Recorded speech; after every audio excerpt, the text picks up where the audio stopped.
What's going on, everybody? It's me, Bob Phillips, and today we're gonna have ourselves a little crash course on the First Crusade. So, get up, gear up, fall in. Well, Bob Squad, in my previous historical video, we discussed whether or not Jesus of Nazareth was a real person. And at the end of it, I mentioned that I might do a little crash course on the First Crusade. So guys, I'm a man of my word, and I'm making good on that promise. Here we are. Today we're talking about the First Crusade. But you should totally check out my Jesus video. That will be linked in the description below. Well, anyway, guys, at the end of that video, I mentioned that I was training to become a historian. And in one of my world history classes, I had to write an 8-page paper on any war that happened from the beginning of time up until 1500 AD. So I chose to do the First Crusade. I had to read primary documents that consisted of eyewitnesses' accounts and Crusader chronicles, which was an incredible experience. And I ended up writing 14 pages. In the end,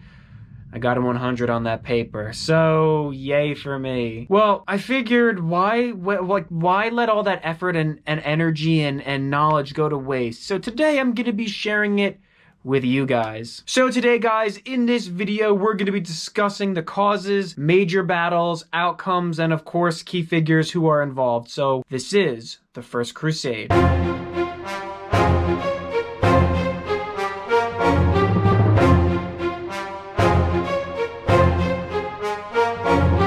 Throughout human history, it seems very clear that war is the natural order of things. Unfortunately, there have been numerous wars throughout the history of mankind that has seen the death and suffering of untold millions, along with devastation and destruction. And one such destructive conflict was fought during the final years of the 11th century, the First Crusade. The First Crusade was a major religious war fought primarily between the armies of Christian Europe and the Islamic forces, which mostly comprised of the Seljuk Turks. The history leading up to the First Crusade is very complicated and has a lot of different causes. At the time, Europe was primarily a Christian continent that had an unstable relationship with itself. The two halves of Christendom were divided between the Eastern Orthodox and the Western Roman Catholicism. This was the result of the Schism of 1054. On top of that, the Knights of Europe were constantly engaged in feudal wars that was tearing the continent apart. And concurrently, Christendom had been dealing with the rising threat of Islam for the past 4 centuries. Prior to the First Crusade, Muslim forces conquered many lands that were previously under Christian control. Muslim forces conquered what is now modern-day Syria and Israel, along with Anatolia. They also invaded Europe and managed to conquer the Iberian Peninsula, which they used as a foothold to invade modern-day France. The Muslim threat continued into Italy, as they had captured and occupied Sicily in the 9th century, and in 846, Arab raiders sacked the capital of the Catholic world by raiding Rome. Needless to say that Muslim aggression against Christendom posed a very serious threat. Many Christian lands were taken by the Muslims, but the most important among them was the holy city of Jerusalem. Jerusalem is very significant in the Christian faith because it's the city where Christ was executed and where he was resurrected. The Church of Holy Sepulchre, the site where Jesus was entombed, was a major site for Christian pilgrims, and it had been in Muslim control for centuries. Christians living under Muslim oppression suffered horrible atrocities, and pilgrims were often murdered. In the East, the Byzantine Empire had been fighting with the Islamic world constantly. The Byzantines eventually faced an even greater threat: the Seljuk Turks. These Seljuk Turks, who came from Central Asia, then began a conquest of their own. The Seljuk Muslims inflicted defeat after defeat upon the Byzantine Empire and conquered much of their lands in Anatolia. After constant defeat from the Seljuks,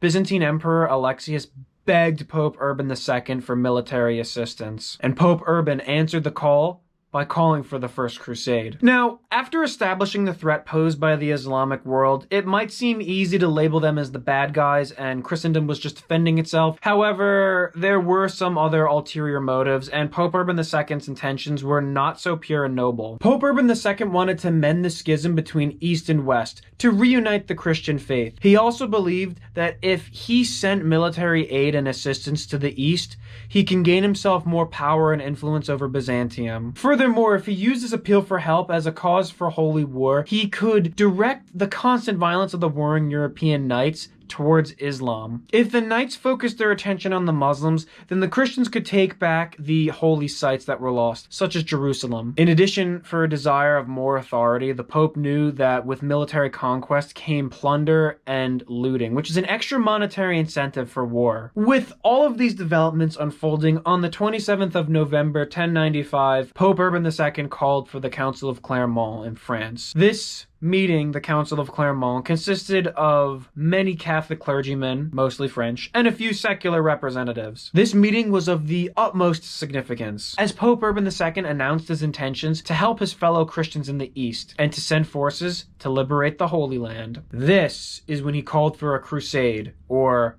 holy war. In his infamous speech, he declared that anyone who took up arms to fight the Muslims would be forgiven for their sins and guaranteed a spot in heaven. In his infamous speech, Urban declared, "All those who die by the way, whether by land or by sea, or in battle against the pagans, shall have immediate remission of sins. This I grant, through the power of God, with which I am invested." This speech sent a massive shockwave across Europe and was met with a large response. The promise of salvation was very alluring to the knights of Europe. Their constant infighting and wars left them in continual fear of eternal damnation. By the time the Pope called for a crusade, the Seljuk Empire began to fracture and fragment due to infighting. The Seljuks had a practice of dividing their territories into providences to be ruled by the previous ruler's son. Sultan Malik Kashad died in 1092, and as a result, power struggles inevitably surfaced and disunity within the empire began to show. As a result, centralized control of the Seljuk Empire began to crumble, and the centralized control of the Seljuk Empire was greatly diminished at this point. With the breakdown in unity, the Seljuks at this point were at a massive disadvantage and were unprepared for what was to come. Meanwhile, the answer to Urban's call to arms was unprecedented. The Pope had expected soldiers and properly trained warriors to accept his offer to fight. However, many commoners were inspired to march into Jerusalem to liberate it to save their souls. A French priest called Peter the Hermit began to preach to the masses, persuading them to take up the cross and fight. He would inspire the people in the cities by giving them impassioned speeches and inspirational words. He gathered people from all walks of life: commoners, criminals, clergymen, women, and peasants. Peter the Hermit gathered a vast array of people to his cause and gathered himself an army. His journey to the combat zone would be known as the People's Crusade. Now, the army that made up the People's Crusade was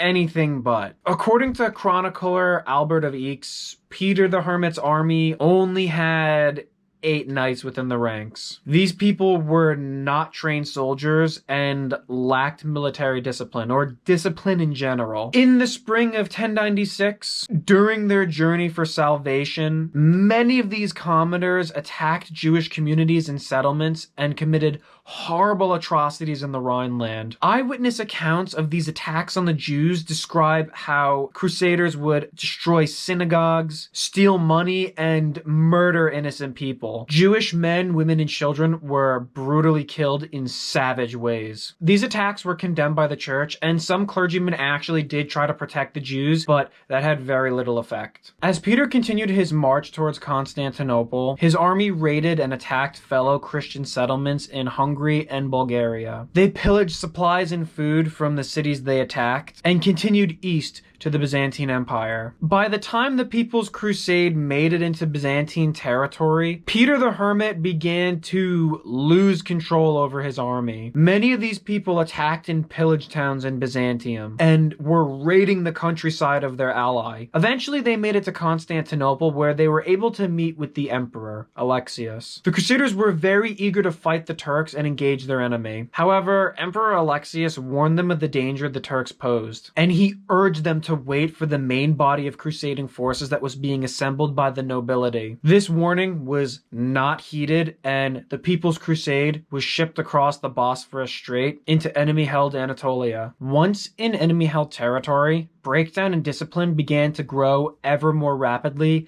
and by this point, Peter had almost no control over the men. The army began to raid and pillage towns and villages that had many Christian inhabitants. After squabbling and bickering, the forces broke off into two separate armies to conduct operations independently. The people of Lombard and Longobard selected a man named Renaud to be their leader. This group of crusaders advanced upon a fortress called Zerokrad, and they took it with ease because it wasn't defended. However, this fortress had no supply of water, and the Turks took advantage of that, and they besieged Zerokrad to cut their enemy off from any kind of water supply. After a week of suffering and thirst, a surrender was requested by the Christians. The Muslims would torture or kill any prisoner who would not deny Christ, and they annihilated them. After deposing of Renaud's men, the Turks moved forward to engage the rest of the People's Crusade. By this point, Peter the Hermit had left his army and gone back to Constantinople. The army faced off against the Turks at Civitas, but this was not much of a battle as the Turks slaughtered the poorly trained People's Crusade and wiped them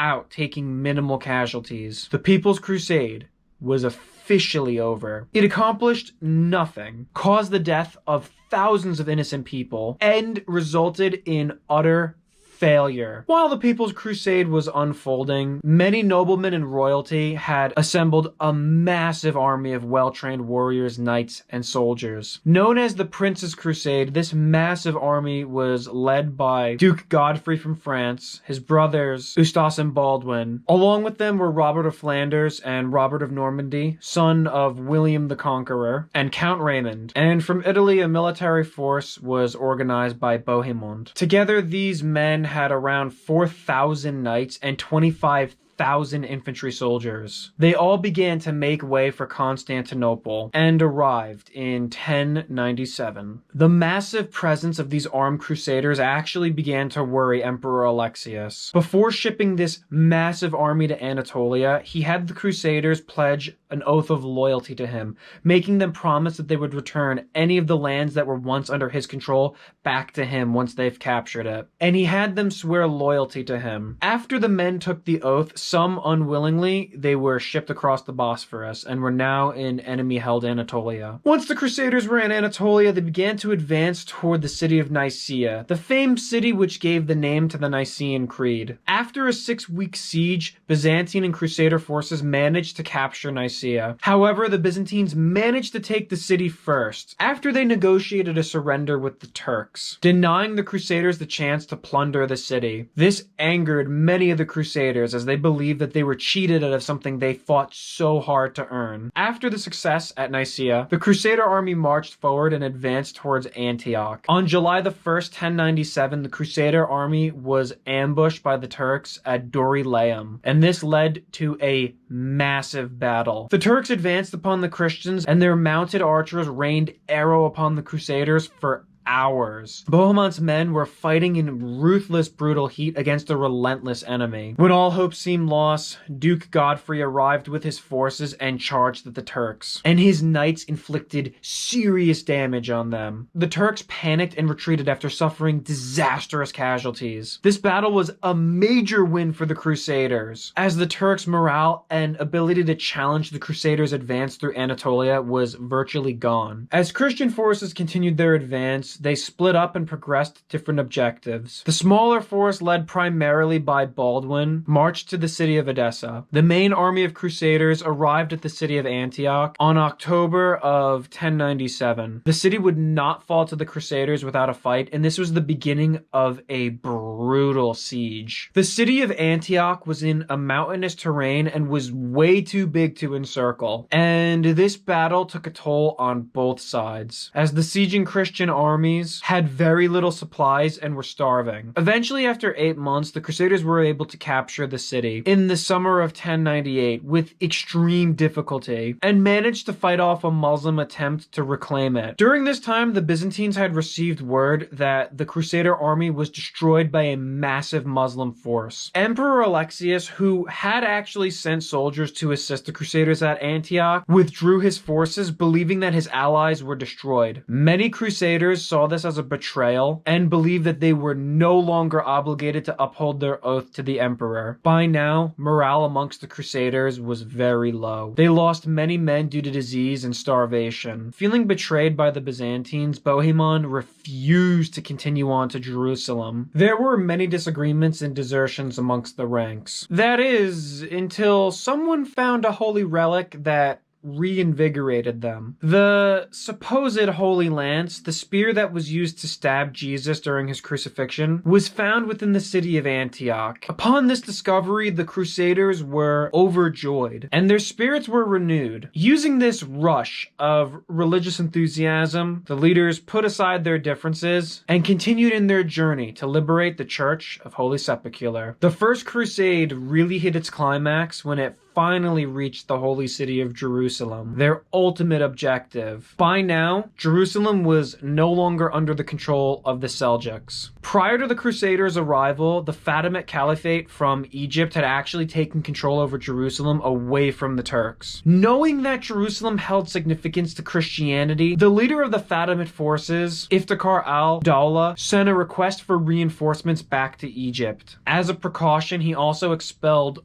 all Christians who lived in the city. He did, however, allow the Jews to remain in Jerusalem. He also had the wells poisoned, livestock removed, and he cut down the trees from the surrounding areas outside the city walls because he knew that the incoming Christian forces would eventually make use of them once they secured the area. It's estimated that the Muslim forces had around 400 cavalrymen and a few thousand infantry foot soldiers. The terrain heavily favored the defenders as Jerusalem was situated in a mountainous area, and that gave an extra layer of security and defense to the Muslim garrison there. On top of that, the city itself had walls that were roughly 59 feet tall and 10 feet thick. Reclaiming it from the Muslims would not be an easy task for the Crusaders. When the Crusader armies reached the city on June the 7th, they were exhausted and lacked food and water. However, the Crusaders were overjoyed, and being in sight of the city of Christ's death reinvigorated them. Despite the Christian forces lacking any siege equipment, they stormed the city. This attack was unsuccessful, and the Crusaders temporarily retreated. After this setback, Raymond estimated that the army had only around 12,000 warriors left. Conditions for the Crusaders were bleak. The supply of food was insufficient and the quality of water was very bad, despite being in plentiful supply. Regardless of the initial setbacks, the fight for Jerusalem was far from over. The Crusaders were determined to take the city. The Franks continued to attack the city regardless of its fortified defenses. Chronicler Fulcher of Charles describes the fighting as such. The leaders ordered scaling ladders to be made, hoping that by a brave assault, it might be possible to surmount the walls by means of ladders and thus take the city, God helping. So the ladders were made, and on the day following the 7th, in the early morning, the leaders ordered the attack. This assault lasted for 6 hours and was unsuccessful, but many valuable lessons were learned from it. Mere ladders were not enough to overcome the city's defenses. The leaders came to the realization that Jerusalem could only be captured with the use of siege engines. Iftikhar al-Dawla's decision to cut down the trees in the surrounding area proved to be a smart move. As a result of timber being in short supply, the Crusaders could not build any siege weapons. That is until June the 17th, when a small number of European ships arrived at a nearby port and delivered food, water, and more importantly, wood. With the new delivery of supplies, Duke Godfrey and Count Raymond ordered the construction of 2 siege towers. In addition to constructing the siege towers, they also managed to make a battering ram and catapults. With these new siege weapons, the Crusaders were able to overcome the defenses of the city. Despite putting up a formidable resistance with the use of arrows and burning projectiles, the Fatimid forces could not hold out. The city was attacked from the north by Duke Godfrey, and the south was attacked by Count Raymond. After harsh fighting, the tower under Duke Godfrey's command managed to breach the wall's perimeter. According to eyewitnesses, a knight named Leithold was the first to scale the walls and drive the defenders back. Godfrey's men followed suit and rushed into the city. They began to massacre and slaughter anyone in their way, all the way up to the Temple Mound. Men, women, children, both Jews and Muslims, were butchered in mass. The death toll was so terrific that chronicler Fulk of Charters claimed that the men walked in a river of blood that was ankle deep. Count Raymond's men from the south were able to fill a ditch and move his siege tower to the walls, but by this point the Muslim commander defending the Tower of David surrendered and opened the gate to the city. As the Crusaders moved into Jerusalem, they pursued their enemies to the Temple Mount and fought vigorously. The city was finally under Christian control. Many civilians took refuge in King Solomon's temple to hide from the carnage. With the city now firmly in Christian hands, the crusade was as good as over. The Crusaders raided and pillaged Jerusalem, plundering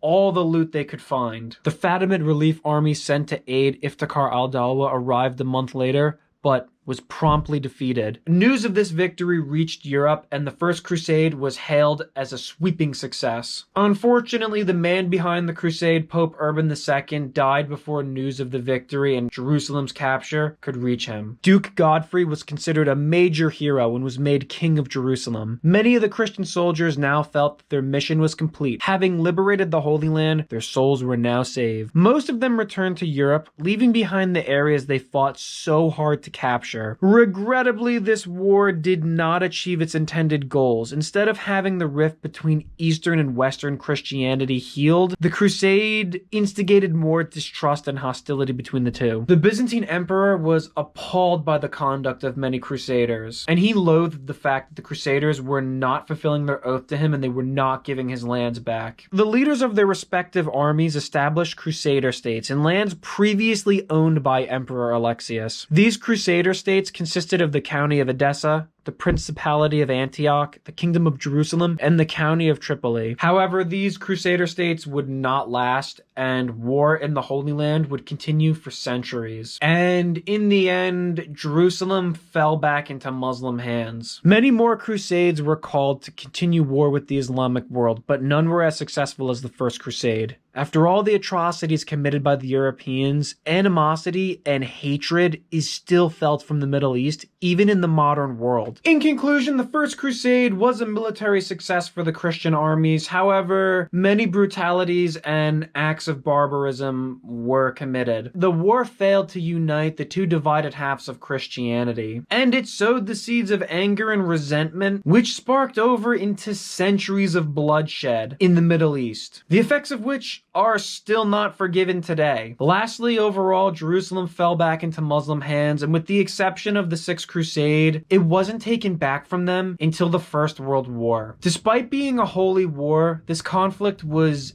anything but, and a lot of innocent people lost their lives. Well guys, that's all I have for you. Imagine going on a quest to save your soul and then murdering a bunch of innocent civilians. God's work, I guess. Dave's fault. I read that in a comment section. But anyway guys, that's all I have for you. The First Crusade was brutal for all who endured it. In truth, the overall war is extremely complicated to dissect, considering that there are many different causes, and both sides were just as equally cruel and brutal to each other. Many acts of barbarism and atrocities were committed on both sides. So in the end, the Crusades are complicated, but very fascinating. So guys, I hope you enjoyed this video. If you found some of the information within it to be interesting or you like the topic overall, do me a massive favor. Please hit that like below and smash the subscribe. Also, check me out on Instagram. I will have that linked in the description below. Please give me a follow. And that's all I have for you guys. Schwam.